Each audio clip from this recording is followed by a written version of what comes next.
Ji sir. So hello everyone, welcome to आईफेक। कैसे हो दोस्तों? आप सभी लोगों ने बहुत सारे रिजल्ट देख लिए हैं और सिर्फ देखना ही नहीं है, अपने अपने खुद के रिजल्ट पर भी आपको काम करना है। और काम कैसे करना है, सभी की स्ट्रैटेजी सुनना है, किस तरीके से किसने क्या स्ट्रैटेजी यूज करी है। बिकॉज अगर कभी आपको जेआरएफ के बारे में ज़रूर पता चल गया है तो आपको ये भी पता चल गया है कि इस एग्ज़ाम को विद स्ट्रैटेजी ही सॉल्व किया जा सकता है, बहुत ही आसान तरीके से, अच्छी रैंक से। तो वापस से मैं आपके लिए एक और एक ऐसे एस्पिरेंट को लेकर आया हूं। जानते हैं इन्हीं की कहानी, इन्हीं की जुबानी, किस तरीके से इन्होंने इस एग्जाम को क्वालिफाई किया है। सो मिलते हैं शुभम से। सो वेलकम शुभम, आपका स्वागत है हमारे इस यूट्यूब चैनल पर। सो शुभम, सबसे थैंक यू फर्स्टली सर, तो थैंक यू। मुझे आप ये बता दीजिए कि आपने इस एग्जाम को क्यों चुना, क्या पर्पस था आपका इस एग्जाम चुनने का। सर बेसिकली मुझे रिसर्च में जाना था। तो रिसर्च के लिए डेफिनेटली जेआरएफ हो तो ज़्यादा अच्छा रहता है, क्योंकि फेलोशिप रहती है तो आप काम अच्छे से कर सकते हैं। इसलिए मैंने जेआरएफ सेलेक्ट किया था और होपफुली हो गया आप लोगों की वजह से। चलो, सो शुभम, क्या रिजल्ट रहा आप ये भी बता दीजिए जेआरएफ का। सर जेआरएफ है, मेरा यूजीसी जेआरएफ मिला है, 76 रैंक है। ओके, 76 रैंक, बहुत बढ़िया। सो शुभम, आपकी क्या स्ट्रैटेजी थी वैसे इस एग्जाम के लिए? मतलब आपने क्या क्या यहाँ पर अप्लाई किया, पार्ट सी, पार्ट बी और पार्ट ए के लिए?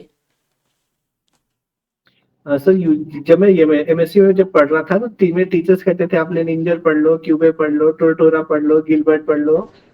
बट उनको पढ़ना बहुत टाइम कंज्यूमिंग है। लेकिन जो आईएफएस के यूट्यूब के वीडियोज हैं उनसे बहुत हेल्प मिली। शॉर्ट नोट्स बनाए मैंने खुद के लिए और टू द पॉइंट्स नोट्स बनाए, उसको कंटिन्यूअस रिवीजन करता था, जिससे बहुत ज्यादा हेल्प मिली मुझे। सो आपका मास्टर्स कब कंप्लीट हुआ शुभम? 2022 में। 22 में? फिर उसके बाद से आपने सीएसआर के लिए ही प्रिपेयर किया? Yes sir. Okay okay. और जैसे आपका मास्टर्स में क्या सब्जेक्ट था वैसे? जूलॉजी। अच्छा, जूलॉजी था। सो जैसे जूलॉजी सब्जेक्ट आपका था तो मोस्ट ऑफ जो अप्लाइड पोर्शन इस बार एग्जाम में है, और आपने 22 में आपका मास्टर्स कंप्लीट किया है, तो एक लंबा ड्यूरेशन आता है, 3 साल का, 2025 अभी चल रहा है। सो आखिरकार इन 3 सालों में आपका क्या स्ट्रैटेजिकल पर्पस था, किस तरीके से आपने यूट्यूब के थ्रू इस एग्जाम को इस बार क्वालिफाई किया? सर एक्चुअली मेरे में एमएससी टाइम में मुझे बायोकेमिस्ट्री और मॉलिक्यूलर बायोलॉजी दोनों से बहुत डर लगता था। लेकिन जैसे मैंने केसी सर के वीडियोस देखे बायोकेमिस्ट्री के और मॉल बायो के, सारा डर खत्म हो गया। मैं आसानी से इन सब के क्वेश्चन सॉल्व कर आराम से टैकल कर सकते हैं, अगर आपने वीडियोज अच्छे से देखे हैं, अच्छे से नोट्स बनाए हैं, रिवीजन किया है, क्वेश्चन पेपर्स के पुराने क्वेश्चन अगर सॉल्व कर रहे हैं आप, तो आसानी से आप कर सकते हैं।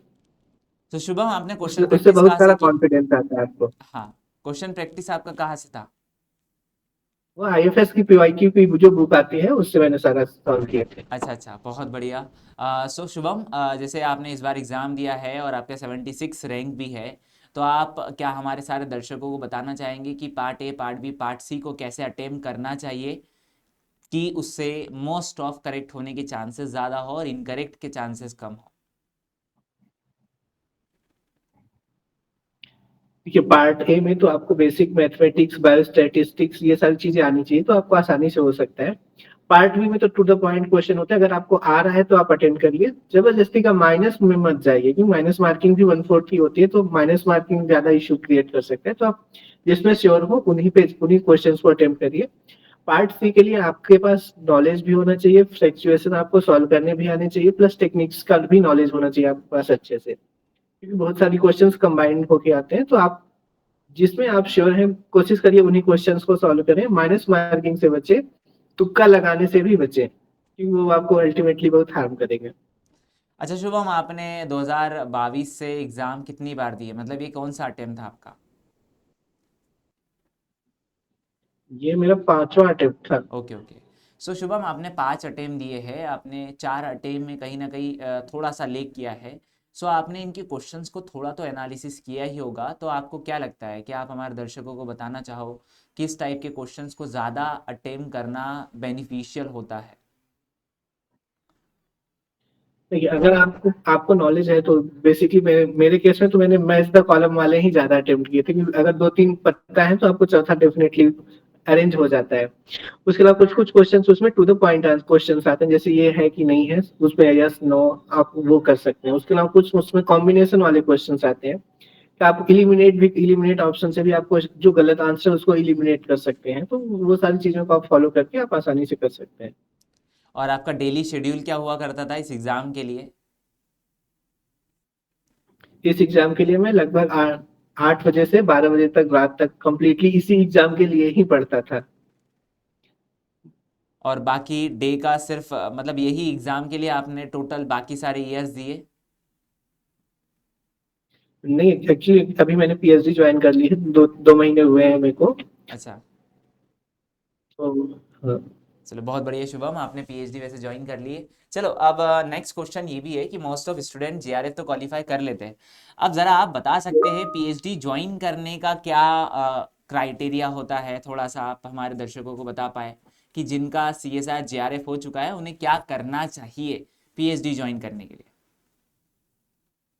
देखिए, पीएचडी ज्वाइन करने के लिए अगर आपका जेआरएफ है तो आपको डायरेक्ट इंटरव्यू लिया जाता है। डायरेक्ट इंटरव्यू में आपको थोड़ा सा रिसर्च ओरिएंटेड क्वेश्चंस आपसे वहाँ पे इंटरव्यू में पूछे जाते हैं कि आपको क्या करना है, कैसे करोगे, आपकी नॉलेज कितनी है, वो सारी चीजें लगभग पूछी जाती है। तो उन सब चीजों पे आप फोकस रहिए।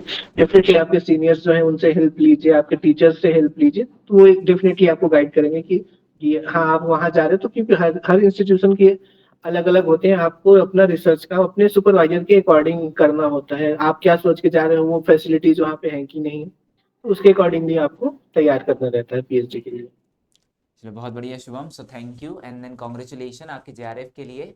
और अगेन थैंक यू कि आपने हमारे सारे थैंक यू सर। स्टूडेंट को जो गाइड किया है। ऑब्वियसली इनकी एक गाइडेंस में ज़रूर कहीं ना कहीं बेनिफिट्स होगा।